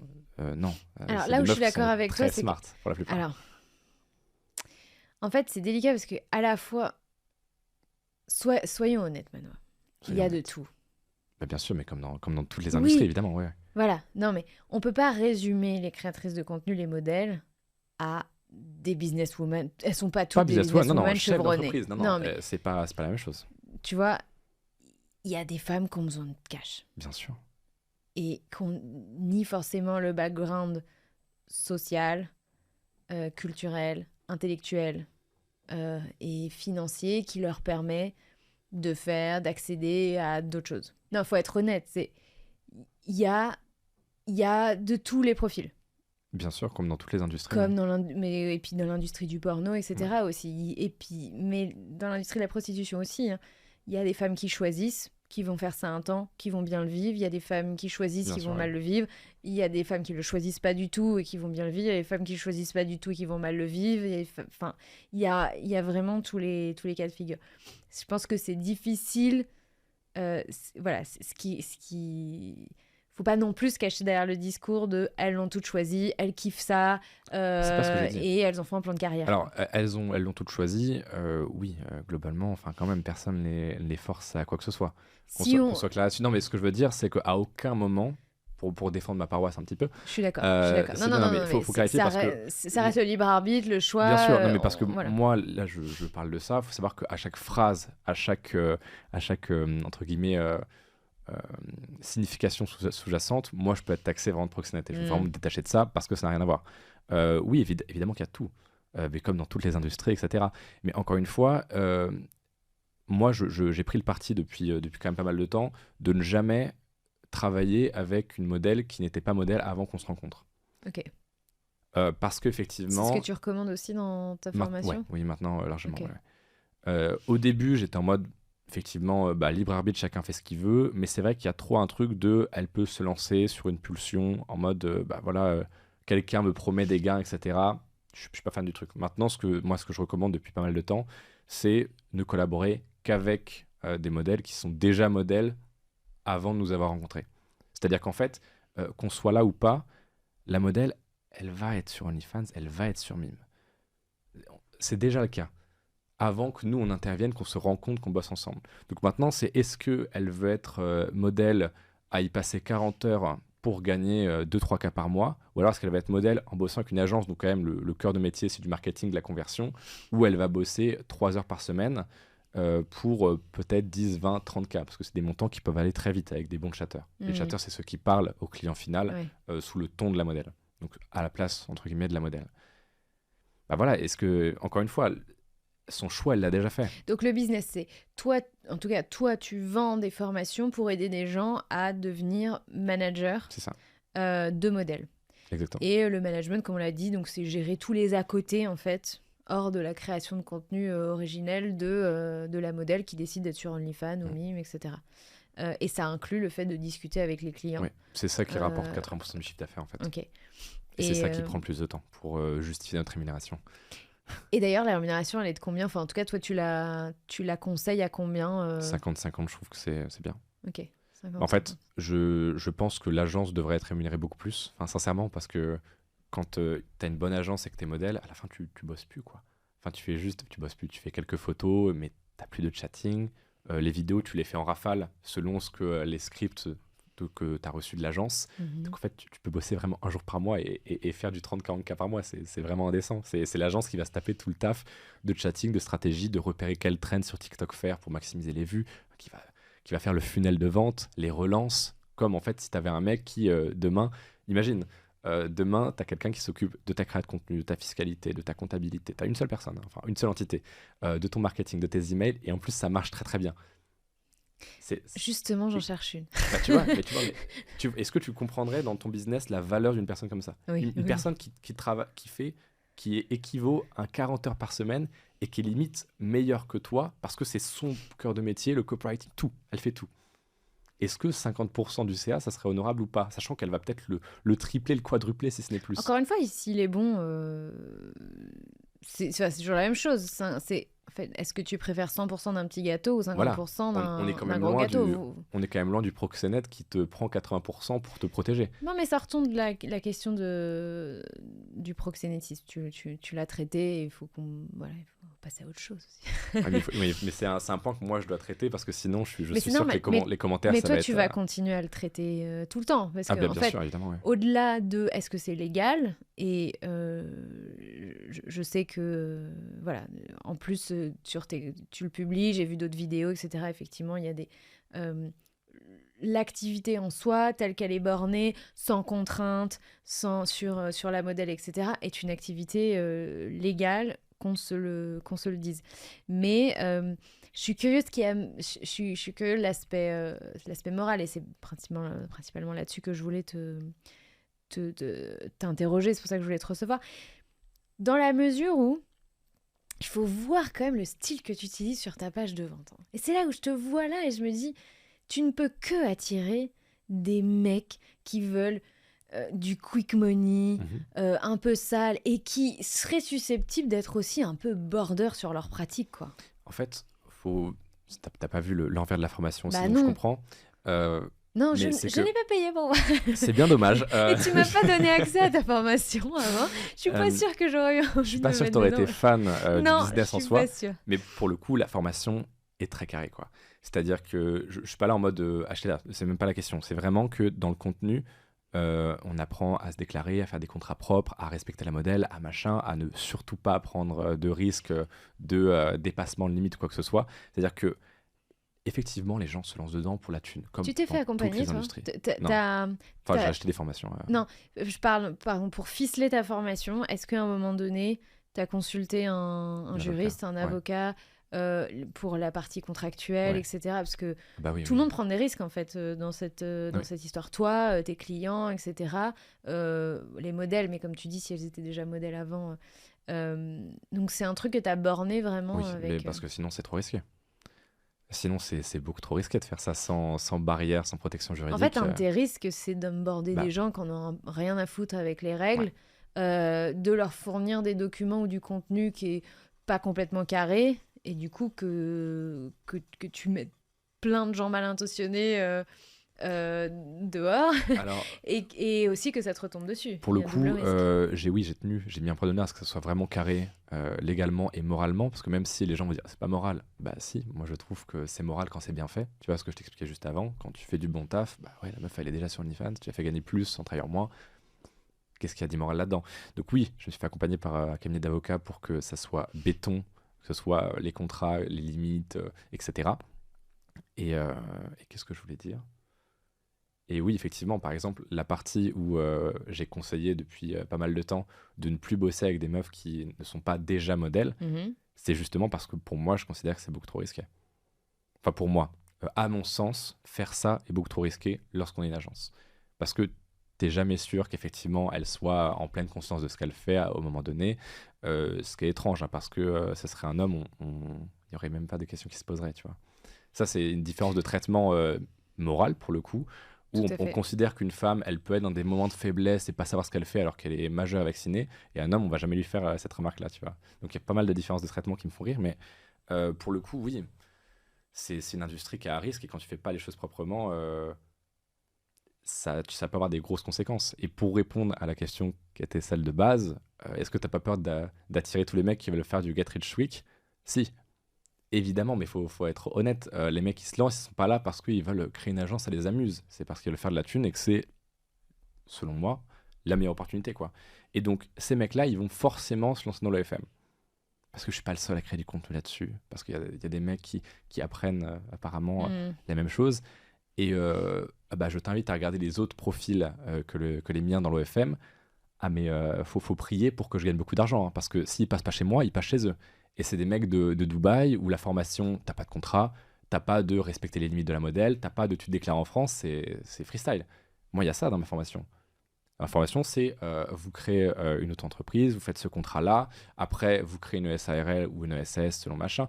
C'est carré quoi, avec les templates de contrat, des documents à fournir à la modèle si elle veut pour savoir ce qu'elle peut faire ou pas ou machin, des contrats qui spécifient exactement ce qu'elle veut faire, ne pas faire. Donc encore une fois, dans une industrie aussi border que celle-ci, mais heureusement qu'il y a des mecs qui, oui, sont certes sulfureux sur les réseaux pour faire parler machin, mais qui sont carrés derrière quoi. Et encore une fois, c'est soit chez moi où c'est tac-tac, soit chez machin de Dubaï, et là... pas sûr que les modèles avec qui les mecs qui sortent de ces formations-là, voilà. Et tu vois, typiquement, cet aspect-là, moi, je l'ai vu nulle part. Pourtant, ta page de vente, elle est longue. Oh là là, je l'ai lu en long, large et en travers. Mais est-ce que tu penses que ça te desservirait ce niveau de transparence ? Tu vois, marketingment parlant, de dire, ben en fait, un de mes arguments marketing, c'est que oui, je suis sulfureux dans mon langage. J'avais relevé quelques... T'as noté des phrases ? Ah ouais, non, ouais. C'est... Non, parce que... Et encore, je les ai pas toutes notées, hein, mais... Non, tu vois, là, je les ai plus. Mais vraiment, c'était... allez voir, cliquez sur... Ah, très bien, très bon appel à l'action. Ok, alors... Manuel Labranche ou Fortumedia sur Instagram, vous cliquez, vous allez de toute façon retrouver sur la formation en Licash. Lisez la page, vous allez voir. Ça va pour certains ou pour certaines, ça va vous écorcher les yeux à chaque truc. Mais c'est intéressant. Ah ouais, alors c'est assez... il a gagné, parce que tu parles de quelqu'un qui t'a reçu et qui fait un témoignage. Il a gagné plus de 50 000 € avec OnlyFans, sans être une femme, sans audience, sans même montrer son visage ni son cul, et sans jamais créer de contenu. Bah oui, donc, évidemment. Voilà. Mais cette phrase-là, elle dit, bah en fait, le truc dégradant, genre montrer son cul, bah c'est la femme qui le fait, et toi t'es pépère pépouze. Mais carrément. Ah d'accord. Okay. Et toi t'es pépère pépouze, t'as pas besoin de faire chier, et en fait c'est... Sans avoir à faire tout ça, bon, ce que ça dit pas, c'est que tu as à faire beaucoup d'autres choses pour effectivement gagner cette thune-là. Mais ouais, il y avait un côté, meuf, si t'es là, passe ton chemin, quoi. Ce sera pas pour toi, même si t'as envie d'être OnlyFans manager. On a quelques femmes, mine de rien. Mais c'est sûr que sur le lot, tu vas en avoir. Mais globalement, le discours, de toute façon, il est tourné vers les hommes. Pour les hommes, c'est principalement eux qui vont faire ça. Et c'est aussi ça qui est dérangeant, tu vois, c'est ce côté... T'as une femme qui fait ça et un manager qui est un homme. Ah mais alors, mesdames, si vous regardez cette vidéo, mais venez, moi je ne demande qu'à avoir plus de clientes femmes. Get rich quick. Moi, le fait est que bizarrement dans les industries make money, un peu effectivement ce que tu peux qualifier toi de border, on voit aucune femme. Non. Donc je veux bien qu'on joue le jeu du patriarcat qui va prendre toutes les ressources, accaparer le capital et exploiter ces pauvres femmes. Mais mesdames, rien ne vous empêche de créer votre agence, quoi. Et d'ailleurs j'ai eu 2 ventes LinkedIn. Lorsque j'en parlais de la formation, c'était 2 femmes. Donc, mine de rien, je suis en train de transformer un peu le marché pour le féminiser, quoi. Moi, je demande qu'à avoir des femmes qui se lancent et qui montent leurs agences. Et je reviens à ce que je disais tout à l'heure. Est-ce que c'est pas Là, si on parle purement marketing business, tu vois, qu'est-ce que ça apporterait à ton business de mettre davantage en avant le côté, si vous allez ailleurs... vous prenez plus de risques, ici c'est carré, oui on s'amuse, oui on a des phrases qui sont un peu provocantes, oui on est dans le business du charme, on va pas se mentir, il y a de la testostérone, on va se parler crûment, etc. Mais sur le fond, il y a du respect, on respecte le consentement, on échange sur des choses qui sont essentielles, il y a des contrats, on protège tout le monde, on respecte tout le monde, etc. Ah bah alors... C'est pas très mis en avant, et du coup, je me demande jusqu'à quel point ce serait pas un argument marketing intéressant pour toi. Alors, c'est un argument marketing intéressant, mais il y a quand même 8 heures de podcast dans lesquelles on dit ça. Mais pas sur ta page de vente. Le podcast, au total, il a 400 000 écoutes, c'est pas dégueu. Non, mais je me rends pas compte, en fait. Tu sais très bien, dans le parcours d'achat, tout le monde ne va pas nécessairement écouter le podcast, je te le dis. Si, dans le funnel, on envoie vers le podcast. Ok. Ah. Non, mais en vrai, c'est un bon argument marketing. C'est génial, tu vas pouvoir le rajouter sur ta page de vente. Du coup. Ah, tu y tiens, tu veux un petit bandeau richissime 2 points. Ah non, s'il te plaît, mais non, pas richissime. Est-ce que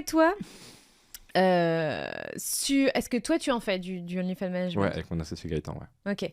Ça te rapporte combien à titre personnel? 10K. 10K à peu près par Ouais, mois? c'est pour ça que la promesse, elle est de 3K pour la formation. T'as combien de clientes 5 en ce moment, 4-5. C'est Gaëtan qui gère toute la partie opérationnelle Ok. parce que moi, gérer de l'humain, je t'avoue que ce soit parce que pareil, c'est un métier qui est chiant. En fait, c'est un get rich quick quand tu au début. Genre, c'est-à-dire quand tu bosses avec une seule modèle, tu vas devenir rich avec 3K par mois. Waouh. Mais dès que tu commences à créer une vraie structure avec plusieurs modèles, ça devient un bordel pas possible et c'est un business quoi. Parce qu'en fait, tu gères de l'humain, c'est-à-dire les modèles, tu gères de l'humain, les chatters, tu dois créer une structure, tu dois payer tout le monde, c'est un vrai business quoi. Oui, parce qu'en fait, il y a une délégation. C'est pas Ouais. au début, avec ta première modèle, c'est toi qui vas apprendre, c'est toi C'est qui ça. vas chatter, et après, en fait, tu délègues à des gens qui vont faire les chats avec les clients et potentiels clients C'est ça, de ouais. la modèle. Ok, ah oui, donc il y a toute une. Ah bah C'est vraiment une c'est structure, sûr. c'est Moi, créer sa boîte. Ah ouais, moi j'ai un associé aussi qui s'appelle Max, qui est une des plus grosses agences de France. Il fait du 50K de profit par mois, mais par contre, c'est son téléphone qui bip tout le temps parce il y a 10, 15, 20 chatters qui tournent parce qu'il y en a qui partent, et puis il y a 2 sous-managers, et puis il y a X modèles. Enfin, Et quand tu dis que tu fais 10K, c'est 10K. profit, commission. Ok. Ouais. Mais là-dessus, il te reste à payer tes. Non, pas les chatters. Non, c'est une fois que tout est payé, ce qui reste pour la boîte. Ok, d'accord. Parce qu'effectivement, oui, il y a des coûts. T'as un chatter, ça se rémunère à 7-8% de ce qu'il vend. C'est comme un closer en fait. Un closer à l'écrit. Et le chatter, 7-8% de ce qu'il vend, c'est un complément de revenu. C'est des gens qui font ça Ils font pas ça à plein temps. Ah, peut-être t'as pas conscience de combien ça peut se vendre un média. Une vidéo personnalisée, ça se vend 400 €. Ok. Donc, tu vends une vidéo personnalisée de la modèle à un client C'est ça. selon les limites qui ont été fixées au préalable dans le contrat. Et toi, tu Bah, de toute touches. manière, en fait, si on peut envoyer la On est vidéo, d'accord c'est que qu'elle est tu dans le touches, drive. tu touches 30, touches 30 euros. Le chatter, ouais. Mais Ouais, sauf ouais. que s'il il peut en vendre plusieurs par jour. En fait, les Oui, gens oui, oui, ont... il faut en vendre une centaine pour te commencer à faire un bon petit salaire. Ouais. Et encore, si tu vends pour 3000, tu as ta propre structure de coûts. Parce que j'imagine que c'est des auto-entrepreneurs, Ouais, c'est les ça. chatters. Tu as ta propre structure de coûts. Donc en fait, tu en vends une centaine. Ça fait 3000 et puis t'enlèves les. Ça fait que tu touches à peu près 2005, quoi. C'est ça. Ah oui, mais chatter, enfin, nous, on n'apprend pas à devenir chatter. Chatter, effectivement, c'est des compléments de revenus, Ouais. bien sûr. Et puis très souvent, il arrive que les chatters, ça soit pas des Français, pour la plupart des agences. Moi, je travaille avec des Français, parce que sinon, en fait, tu peux pas avoir une vraie discussion avec le client final. Mais tu as beaucoup d'agences qui recrutent des Malgaches, par exemple. Ouais. Donc, en fait, 2000 balles par mois là-bas, c'est roi du pétrole, quoi. Enfin, très honnêtement, entre 2000 euros. Oui, parce que j'allais dire, en fait, personnellement, il y a d'autres métiers que je préférais faire que de chatter avec des clients Bien sûr. de charme sur. Mais parce que tu vois, il y a t'as le- probablement des choses qui me stimuleraient plus le cerveau la journée que de faire ça, Ah quoi. ouais, mais quand t'es malgache ou pakistanais, des fois, c'est pas les opportunités qui se bousculent à ta porte, quoi. Donc, un truc qui te permet de gagner 2000 euros quand t'es au Pakistan, tu le prends. Moi, j'ai toujours ce truc où, effectivement, oui, bah, quitte à choisir, je ferais pas ça. Ouais, mais il y a des gens qui n'ont pas le choix, quoi. Comme des mecs qui, effectivement, se lancent dans l'OFM, mais sauf qu'ils ont été ruinés par le trading, ruinés par le NFT, ruinés par le dropshipping, ils sont en train de faire un salariat à l'usine. Et c'est pas leur passion ultime de créer une agence, quoi, mais bah, ça permet de manger, quoi.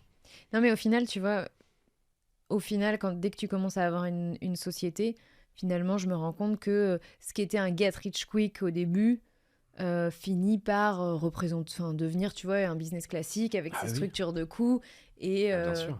et du coup être une opportunité qui est moins intéressante. Mais je comprends aussi, c'est aussi pour ça que ça intéresse probablement plus de jeunes parce que effectivement j'allais dire sans qualification particulière, si le marketing c'est un vrai métier et la science du contenu c'est aussi Oui, tout à fait, ouais. un vrai métier et donc non pour moi il y a des vraies compétences sinon t'es Ah, juste bien sûr. mauvais dans ton truc et tu penses que tu peux vendre n'importe quelle photo de charme à n'importe qui pour n'importe quel prix et je Et pense ce qui est que très bien, c'est malheureusement que, ça encore marche une pas fois, comme ça. c'est la beauté de l'économie libéralo-capitalistique, c'est qu'en fait, les mauvaises agences, ça se fait très vite, et puis ils dégagent, quoi. Et puis ils coulent.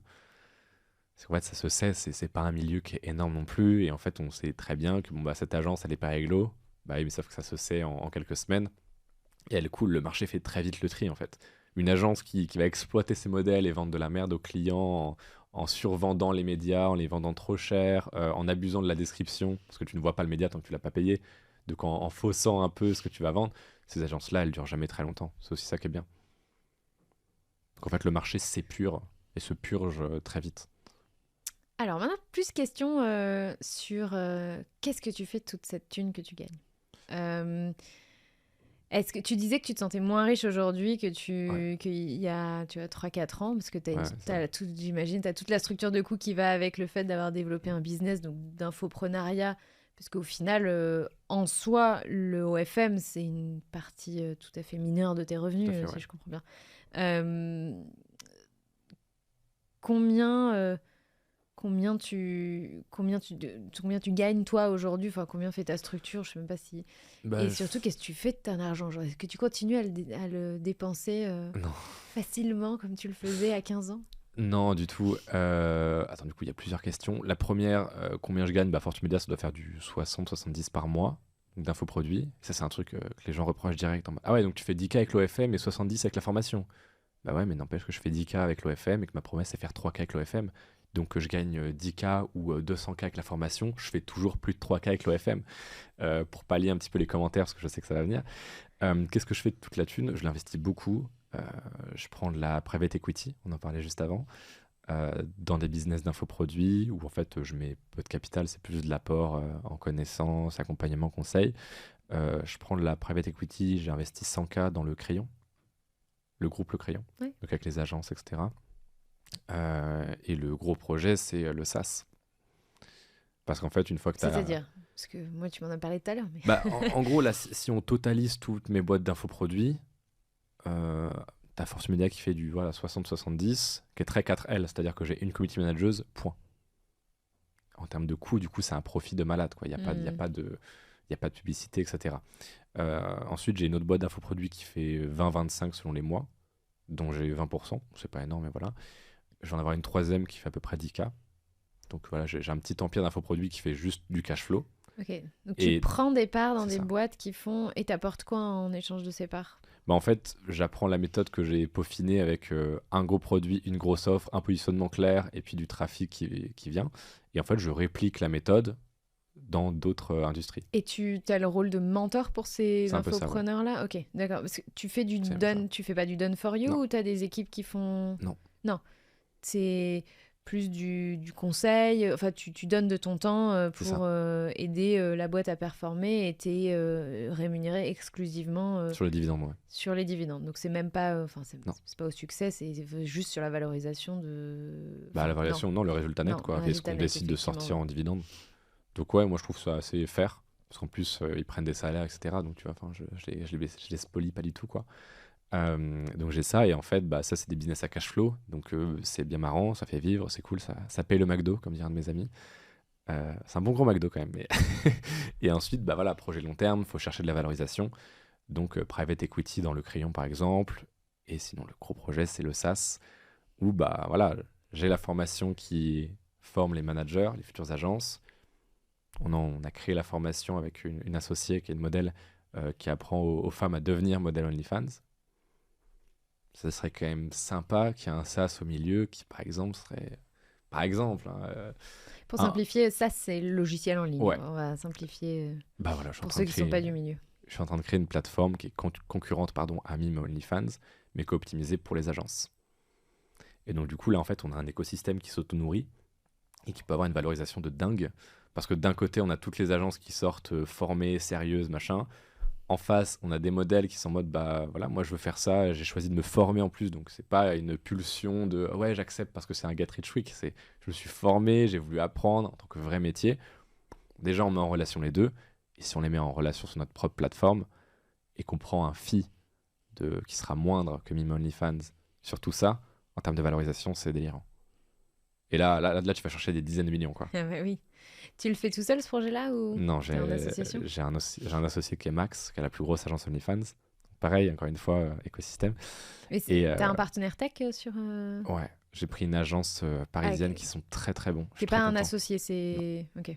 Mais peut-être que je céderai des parts pour de la tech for equity, tu vois. Pour toujours avoir un œil d'expert sur.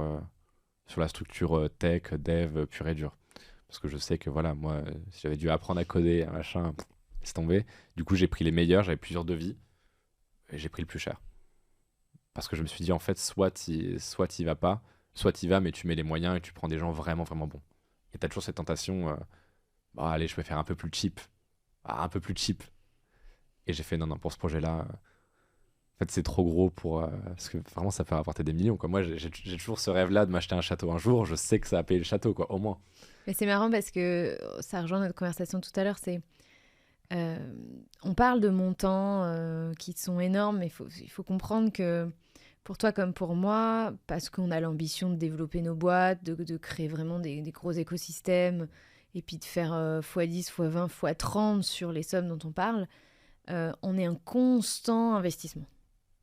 On investit constamment. Et donc, on a l'impression que les montants sont grands, mais à la fin, dans notre poche, c'est pas forcément énorme parce que on se crée de la charge pour tout simplement réinvestir, soit dans de l'investissement pour construire un business, pour prendre une nouvelle personne ressource à nos côtés qui va nous aider à faire ceci, cela, etc. Donc, non, voilà, j'avais envie d'appuyer là-dessus. Parce que je trouve que c'est vraiment une méconnaissance, voilà, un problème de conception qu'on peut avoir en pensant que... Puis ça permet aussi de nuancer cette histoire de get rich quick, quoi. Parce qu'en fait, j'avais une vision avant qu'on se parle qui était... le mec, il est jeune, il en veut, mais il veut vraiment faire de la thune rapide. Tu vois, il y a une question que j'avais et que je t'ai même pas posée, c'est après quoi tu cours, en fait. Moi, j'avais déjà la réponse dans ma tête. C'était quoi? Il veut de la thune. Bah oui, bien sûr. Bah, je peux y répondre aussi, oui, évidemment. Mais pas que ça. Et alors, c'est quoi le pas que ça? Moi, j'ai vraiment. Mais après, c'est des rêves de gosse, parce que j'ai. Enfin, c'est en partie de la thune, oui. Moi, je l'assume complètement, quoi, bien sûr. Mais on peut vouloir faire beaucoup de thunes et faire des choses ultra propres, quoi. Enfin, voilà, des modèles qui travaillent moins, qui gagnent plus, des mecs que je forme qui font de la thune aussi, tu vois. J'ai pas un problème avec les gens qui veulent faire de l'argent. Mais en fait, ce qui est intéressant, c'est je trouve cet épisode intéressant parce que ça me fait évoluer un peu sur cette notion de quick money.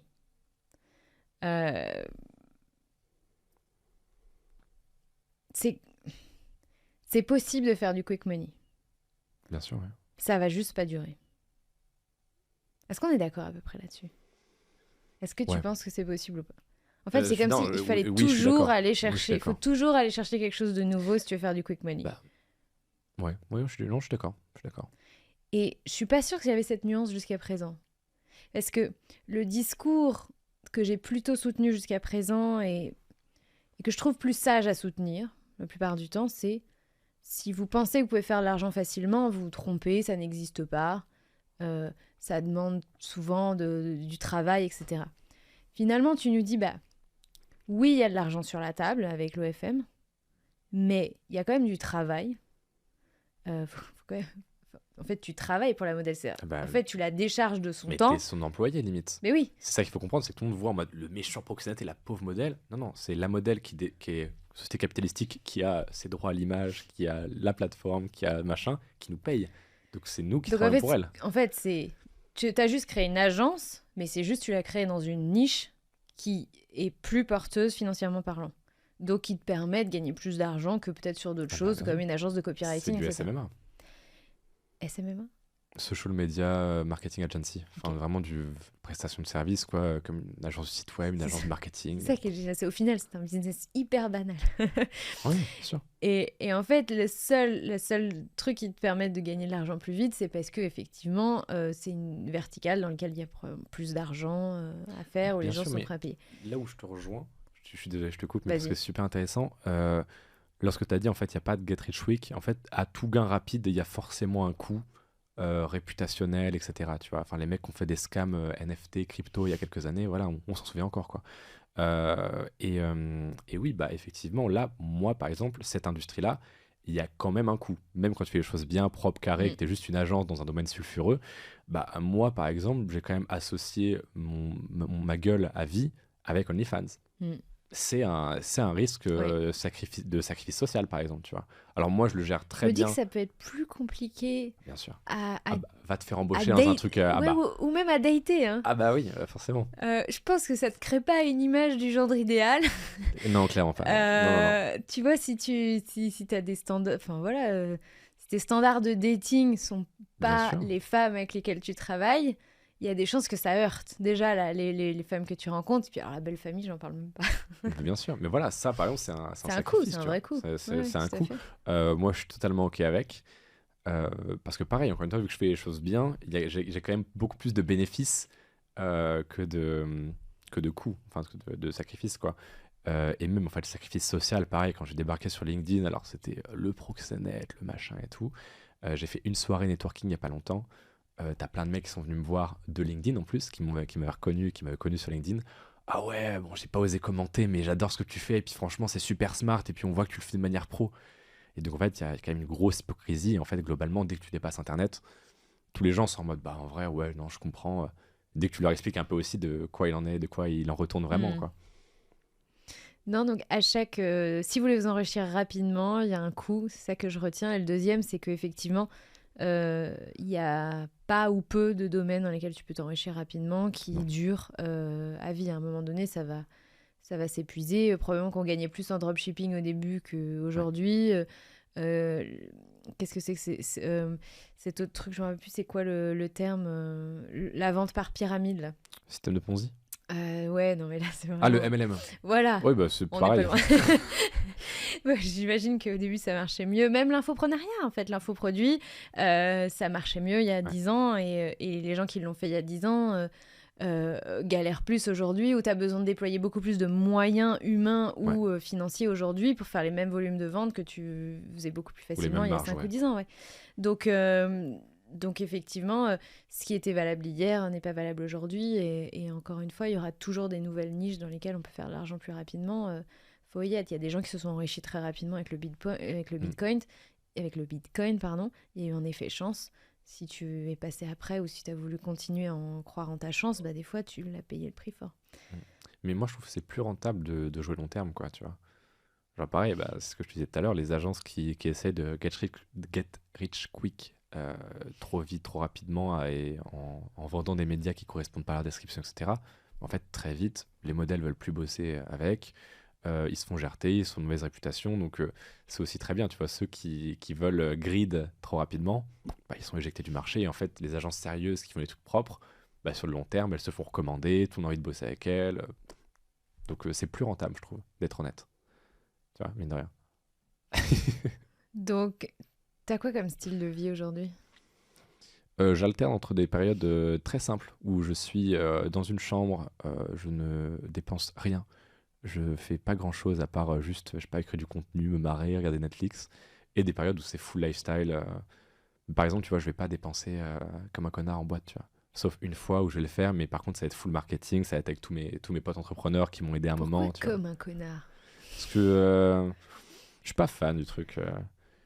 Moi, ce qui m'amuse vraiment, alors ça fait investisseur de balles, mais tu vois, tu parlais avant des coûts, de notre envie de créer un empire, de toujours être dans le Hmm. réinvestissement et tout.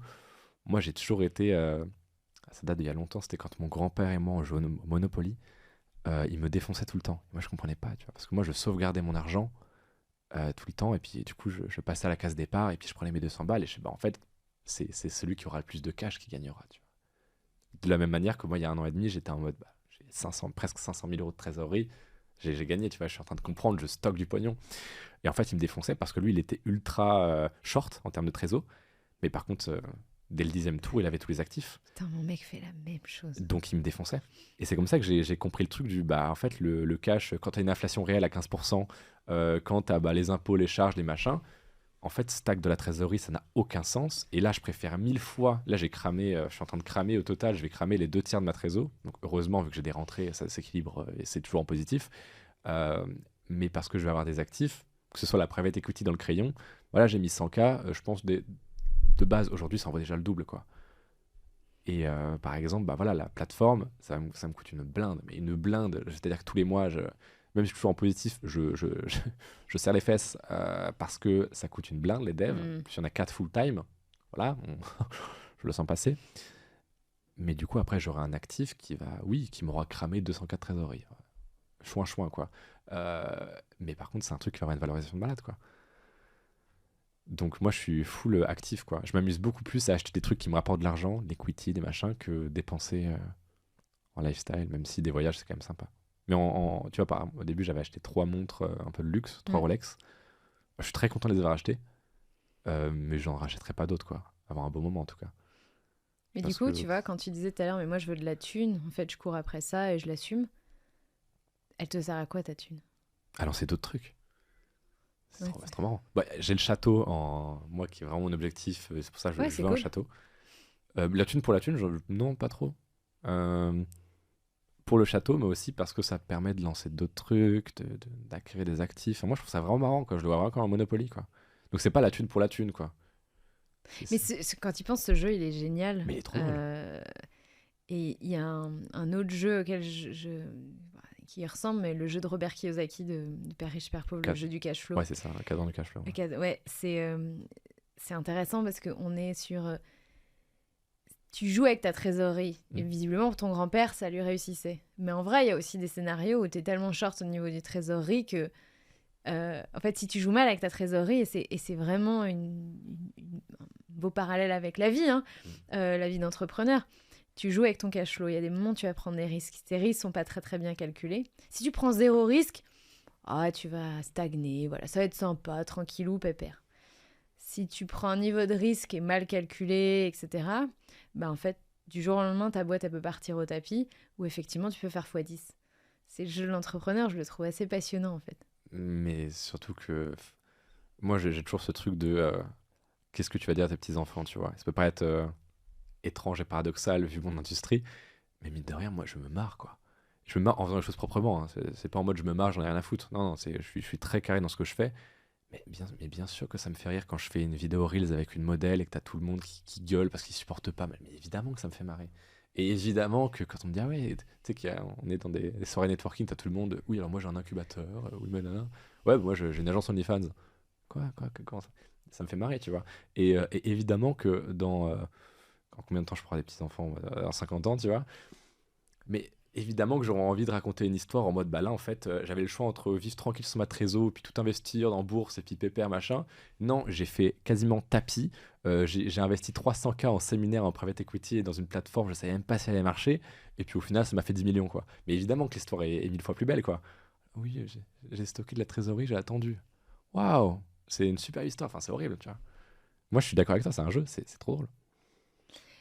Écoute, merci Manoa. Bah, avec plaisir. Merci à toi de m'avoir invité. Donc on te retrouve sur Manoa Labranche, Fortumedia, deux comptes Instagram. Sur LinkedIn, c'est Manoa Labranche. C'est ça.